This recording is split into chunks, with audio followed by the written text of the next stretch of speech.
Kaleshwaram project కట్టినప్పుడు ఎంత ప్రచారం జరిగిందో మేడిగడ్డ బ్యారేజ్ కుంగినప్పుడు కూడా అంతే చర్చ జరిగింది. కాళేశ్వరం ప్రాజెక్టుపై అప్పుడు మొదలైన రాజకీయం తాలూకు హీట్ ఇప్పటికీ అంతే టెంపరేచర్తో కొనసాగుతోంది. మాజీ సీఎం కేసీఆర్ కాళేశ్వరం విచారణను ఎదుర్కొన్నారు. ఆయన్ని పీసీ ఘోష్ కమిషన్ 50 నిమిషాల పాటు విచారించింది. కాళేశ్వరం ప్రాజెక్టుకు సంబంధించి కీలక ప్రశ్నలు సంధించింది. 115వ సాక్షిగా ఆయన్ని విచారించింది. విచారణలో కేసీఆర్ ను కాళేశ్వరం కమిషన్ 18 ప్రశ్నలు అడిగింది.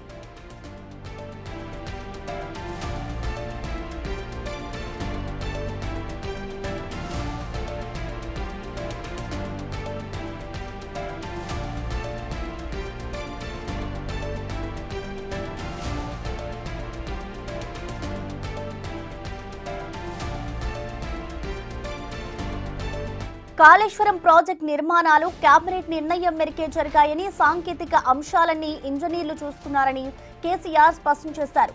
ప్రాజెక్టు రీడిజైనింగ్ కేంద్ర ప్రభుత్వ సంస్థ వ్యాప్కోస్ సిఫార్సుల ఆధారంగా జరిగిందని, అన్ని అనుమతులు కేంద్రం నుంచి పొందిన తర్వాతే నిర్మాణాలు చేపట్టినట్లు వెల్లడించారు. మేడిగడ్డ, అన్నారం, సుందిల్లా బ్యారేజీల్లో నీటి నిల్వల నిర్ణయం ఇంజనీర్లు తీసుకున్నారని, ఈ విషయంలో తాను నేరుగా జోక్యం చేసుకోలేదని తెలిపారు.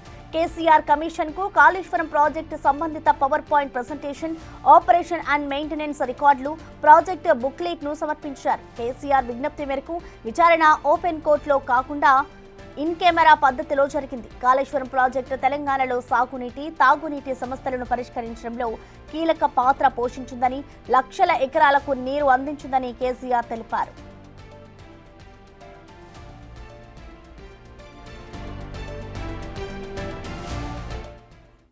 దీనిపై మరింత సమాచారాన్ని మా ఇన్పుట్ ఎడిటర్ పవన్ లైవ్ ద్వారా అందిస్తారు. Pavan, over to you. Thank you Prasanna. నిన్న కాళేశ్వరం కమిషన్ ఎదుట మాజీ ముఖ్యమంత్రి కేసీఆర్ హాజరయ్యారు. హాజరు సమయంలో ఆయన ఇన్ కెమెరా ప్రొసీడింగ్స్ని కోరడంతో ఆ కమిషన్ అంగీకరించింది. దాదాపుగా 18 ప్రశ్నలు అటు కేసీఆర్కు సంధించింది. వాటిలన్నిటికీ కూడా కేసీఆర్ సమాధానం చెప్పారు. అంతేకాకుండా తన వెంట తీసుకొచ్చిన కొన్ని డాక్యుమెంట్లతో పాటు లైఫ్ లైన్ ఆఫ్ తెలంగాణ పేరుతో ఒక నివేదికను కూడా కమిషన్కు ఇచ్చినట్టుగా సమాచారం అందుతుంది. మొత్తం అక్కడ జరిగిందంతా కూడా కాళేశ్వరం ప్రాజెక్టు నిర్మాణం అంతా కూడా మంత్రివర్గం యొక్క నిర్ణయం మేరకే జరిగింది. ఆ స్థలాల ఎంపిక కావచ్చు, అక్కడ నిర్మాణం, రీడిజైనింగ్, వీటిలన్నిటిలో కూడా అటు నా పాత్ర, రాజకీయపరమైన నిర్ణయాలు ఏవీ లేవు. అవన్నీ కూడా సమిష్టి నిర్ణయాలు. దాదాపుగా 4000 మందికి పైగా ఇంజనీర్లు పనిచేశారు దానికోసం. అంతేకాకుండా అటు కేంద్రానికి సంబంధించి కేంద్ర ప్రభుత్వం నుంచి అనుమతులన్నీ కూడా తీసుకున్నాం. కేంద్ర ప్రభుత్వ అనుమతితో లైడార్ సర్వేను నిర్వహించాము. వ్యాపోస్క్ దాని నివేదిక ఆధారంగానే తాము అక్కడ నిర్మాణాన్ని చేపట్టామంటూ కూడా చెప్పారు. వాస్తవానికి తుమ్మిడిహట్టి నుంచి మేడిగడ్డకు ఎందుకు స్థలం మార్పు చేయాల్సి వచ్చింది అన్న ప్రశ్నకు కూడా అక్కడ మహారాష్ట్ర ప్రభుత్వం అంగీకరించకపోవడంతో పాటు అక్కడ కొన్ని సాంకేతికపరమైన ఇబ్బందులు తలెత్తాయి.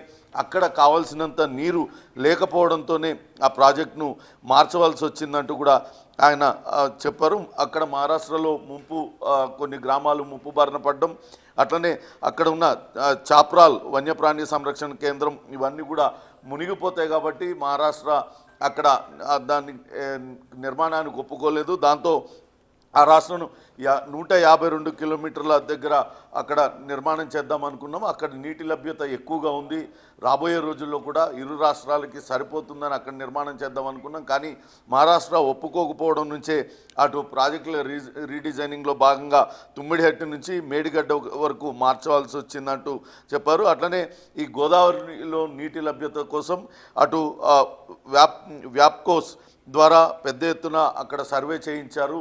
ఆ సర్వేల ఆధారంగానే అక్కడ ఆ నిర్మాణాన్ని చేపట్టినట్లుగా ఆయన చెప్పారు. కొన్ని ప్రశ్నలకు సమాధానం దాటవేసినట్లుగా కూడా చెప్పారు. అది ఏదైతే మంత్రివర్గ సమావేశం జరిగింది, కొంతమంది అధికారులు కలిశారు అని చెప్పినప్పుడు ఏ అధికారులు కలిశారు, అధికారులతో ఏం మాట్లాడారు, లేకుంటే మినిట్స్ బుక్లో ఎందుకు దీన్ని నమోదు చేయలేదు అన్న ప్రశ్నలకు ఆయన ఎటువంటి సమాధానం కూడా చెప్పలేదని చెప్పారు. అయితే ఇంకా సిడబ్ల్యూసి అనుమతులు, దీనికి కావాల్సిన సిడబ్ల్యూసి అనుమతులు కూడా అన్నీ తీసుకొనే ఈ నిర్మాణాన్ని చేపట్టాం. కానీ ఇప్పుడు ఆరోపణలు వస్తున్నట్లుగా ఎక్కడా కూడా రాజకీయపరమైన నిర్ణయాలు లేవు. నిపుణులైన ఇంజనీర్లు వాళ్ళ సూచనల మేరకు ఇదంతా కూడా చేసినట్లుగా చేస్తాం. అంతేకాకుండా నిర్వహణకు సంబంధించి ప్రత్యేకంగా ఒక బడ్జెట్ను కేటాయించాం. దానిపైన పూర్తి అధికారాన్ని ఇంజనీర్లకే కట్టబెట్టాం. దాని నిర్వహణకు సంబంధించి అని కూడా చెప్పారు. మరోపక్క ముందుగానే పూర్తిగా నిర్మాణం పూర్తి కాకముందే ఎందుకు కాంట్రాక్టర్లకి పూర్తి స్థాయిలో చెల్లింపులు జరపాల్సి వచ్చింది అన్న దానికి కూడా తనకు తెలియదు. దానికి సంబంధించి ఇంజనీర్లే అటువంటి నిర్ణయాలన్నీ కూడా తీసుకున్నారంటూ చెప్పారు. బ్యారేజీల నిర్వహణ బాధ్యతలు అటు డిఫెక్ట్ లయబిలిటీ వ్యవధి ముగిశాక అటు నిర్మాణ సంస్థలు అక్కడి నుంచి వాటి బాధ్యత ముగిసిపోయింది. వాళ్ళు అక్కడి నుంచి వైదొలిగిన తర్వాత వాటిల్ని నిర్వహించేందుకే ప్రభుత్వం ప్రత్యేకంగా ఆపరేషన్ అండ్ మెయింటెనెన్స్ కోసం దాదాపుగా 2020 సంవత్సరం డిసెంబర్లో ఒక జీవో విడుదల చేసింది. జీవో నెంబర్ 45 ప్రకారం. దాని ప్రకారం 280 కోట్ల రూపాయలు ఆ ఇంజనీర్లకు అందుబాటులో పెట్టారు. ఆ స్థాయి అధికారి దానిపైన పూర్తి అధికారం కలిగి ఉంటాడు. ఆయనే ఎప్పుడైనా సరే వాటిని రిలీజ్ చేసి ఆ మెయింటెనెన్స్ కోసం వాటిని వినియోగించుకోవచ్చు అనేది చెప్పారు. అలానే నీటి నిల్వకు సంబంధించి కూడా అడిగిన ప్రశ్నలకు కూడా ఆయన సమాధానం చెప్పారు. నీటి నిల్వ అనేది రాజకీయ నిర్ణయం కాదు. కాళేశ్వరం అనేది చాలా పెద్ద ప్రాజెక్ట్. 4000 మందికి పైగా ఇంజనీర్లు సాంకేతిక నిపుణులు పనిచేశారు. అన్నారం సుందిల్లా స్థలాల మార్పు పైన అక్కడ వాటి సర్వేల అనుగుణంగానే టెక్నికల్ టీం ఆ నిర్ణయం తీసుకుంది. జలాశయాల్లో నీటి నిల్వలకు సంబంధించి కూడా పంప్ హౌసుల ద్వారా తరలించవచ్చు అనే నిర్ణయం కూడా ఇంజనీర్లే తీసుకున్నారు. కానీ ఎక్కడా కూడా తన నిర్ణయం కాదు అంటూ ఆయన నిన్న కమిషన్ ముందు చెప్పారు. ఇంకా కమిషన్ ముందు గతంలో ఈటెల రాజేందర్ కావచ్చు, అట్లనే హరీష్ రావు ఏవైతే సమాధానాలు చెప్పారో ఇంచుమించుగా కేసీఆర్ కూడా అవే సమాధానాలు చెప్పారు.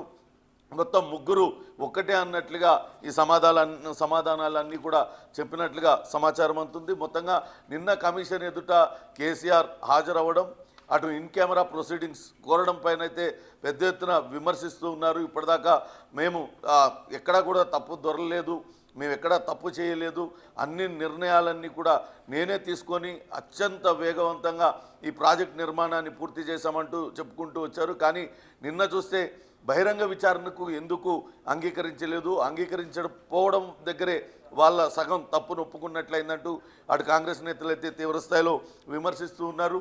నిన్న మొన్నటి వరకు కూడా అంతా తానే చేశానని చెప్పిన కేసీఆర్ ఇప్పుడు అసలు తన ప్రమేయమేమీ కూడా లేదు, రాజకీయపరమైన నిర్ణయాలు ఏవి కూడా లేవు, అన్ని ఇంజనీర్లు సూచించినట్లుగా లేకుంటే సర్వే రిపోర్ట్ల ఆధారంగానే అక్కడి నిర్మాణం జరిగింది. అలానే స్థలాల మార్పు సంబంధించి అటు ఆ బ్యారేజీలు ఎక్కడైతే కట్టారో ఆ బ్యారేజీల ఎక్కడ కట్టాలో ఆ స్థలాన్ని ఎంపిక చేసింది కూడా ఇంజనీర్లే తప్పితే తన పాత్ర ఏమీ లేదంటూ అటు కమిషన్ ఎదుట అయితే ఆయన చెప్పారు. అంతేకాకుండా కొన్ని డాక్యుమెంట్లను కూడా ఆయన నిన్న కమిషన్ ఎదుట ఇచ్చినట్లుగా సమాచారం అందుతుంది. చూడాలి, ఈ కమిషన్ విచారణ అయితే పూర్తయింది. పూర్తిస్థాయి నివేదిక జూలై నెల చివరిలో అటు ప్రభుత్వానికి సమర్పించనుంది. కేసీఆర్ ఏం సమాధానాలు చెప్పారు, కమిషన్ మొత్తం 115 మందిని విచారించింది ఇప్పటిదాకా, ఆ విచారణలో ఏం తేలుస్తుంది అనేది కూడా ఇప్పుడు కొంత ఆసక్తికరంగా మారింది. Prasanna. Okay, thank you Pawan.